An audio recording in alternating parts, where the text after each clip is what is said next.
RSS general secretary Dattatreya ഹൊസബല്ലയുമായി തൃശൂരിൽ കൂടിക്കാഴ്ച നടത്തിയെന്ന് സംബന്ധിച്ച് എ.ഡി.ജി.പി എം.ആർ. അജിത് കുമാർ. സ്വകാര്യ സന്ദർശനം എന്നാണ് മുഖ്യമന്ത്രിയുടെ ഓഫീസിനോട് എ.ഡി.ജി.പി വിശദീകരിച്ചത്. ആർ.എസ്.എസിന്റെ മറ്റൊരു നേതാവ് റാം മാധവിനെയും എ.ഡി.ജി.പി കണ്ടു എന്ന വിവരവും പിന്നാലെ പുറത്തുവന്നു. ഇതോടെ പ്രതിപക്ഷമുയർത്തിയ ആരോപണത്തിൽ സർക്കാർ കൂടുതൽ പ്രതിരോധത്തിലാവുകയാണ്. പോലീസിൽ സംഘപരിവാർവൽക്കരണമെന്ന ഇടതനുഭാവികൾ വരെ വിമർശനം ഉയർത്തുന്നുണ്ട്. അതേ പോലീസിലെ ക്രമസമാധാന വിഭാഗം എ.ഡി.ജി.പി ആർ.എസ്.എസ് നേതാക്കളുമായി നടത്തിയ നിരന്തര കൂടിക്കാഴ്ചയാണ് സർക്കാരിന് തലവേദനയാകുന്നത്. കഴിഞ്ഞ വർഷം മെയ് 22-ന് തൃശൂരിലെ പഞ്ചനക്ഷത്ര ഹോട്ടലിലാണ് എം.ആർ. അജിത് കുമാർ ദത്താത്രേയ ഹൊസബാളയെ കണ്ടത്. ഔദ്യോഗിക വാഹനം ഒഴിവാക്കി വിജ്ഞാനഭാരതി ഭാരവാഹിയുടെ സ്വകാര്യ വാഹനത്തിലായിരുന്നു എ.ഡി.ജി.പി ഹോട്ടലിലെത്തിയത്. ഇക്കാര്യം പോലീസിന്റെ ഇന്റലിജൻസ് വിഭാഗം അന്നേ അറിയിച്ചിരുന്നെങ്കിലും മുഖ്യമന്ത്രിയുടെ ഓഫീസ് അനങ്ങിയില്ല.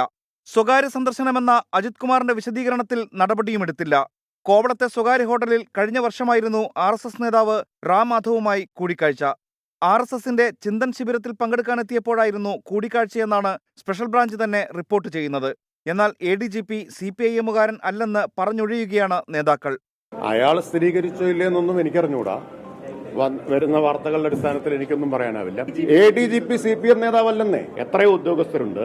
അവരെല്ലാം ഒറ്റയ്ക്ക് ആരെ കാണാൻ പോകുന്നു എന്നുള്ളത് സാധാരണഗതിയിൽ വരുന്ന കാര്യമില്ല. ഇപ്പൊ അന്വേഷണം നടക്കുന്നുണ്ടല്ലോ.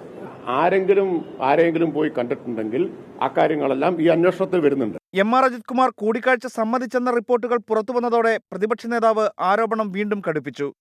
തന്റെ കീഴിലുള്ള ഒരു ഉദ്യോഗസ്ഥൻ ആർ.എസ്.എസ് നേതാവിനെ കണ്ട് 1 മണിക്കൂർ ചർച്ച നടത്തിയെന്ന് അറിഞ്ഞിട്ട് മിണ്ടാട്ടമില്ലാത്ത മുഖ്യമന്ത്രിയാണോ? അപ്പൊ ഗോവിന്ദൻ സത്യത്തിൽ വീണ്ടും മുഖ്യമന്ത്രി അപമാനിക്കുക. അങ്ങനെ അറിഞ്ഞിട്ടും നടപടിയെടുക്കാൻ ധൈര്യമില്ലാത്ത ആളാണ് പിണറായി വിജയൻ എന്നാണ് ഗോവിന്ദൻ പറഞ്ഞതിന്റെ അർത്ഥം. ദത്താത്രേയ ഹൊസബാളയുമായുള്ള കൂടിക്കാഴ്ചയ്ക്കുള്ള കാരണമായി പറയുന്ന സൗഹൃദത്തിന്റെ ആനുകൂല്യം റാം മാധവിനെ കണ്ടതിൽ എം.ആർ. അജിത് കുമാറിന് ലഭിക്കില്ല.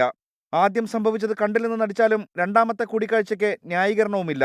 മുഖ്യമന്ത്രിയുടെ മൗനമുയർത്തി വിഷയം ഇതിനോടകം പ്രതിപക്ഷം രാഷ്ട്രീയ ആയുധമാക്കിയിട്ടുണ്ട്. 24 തിരുവനന്തപുരം.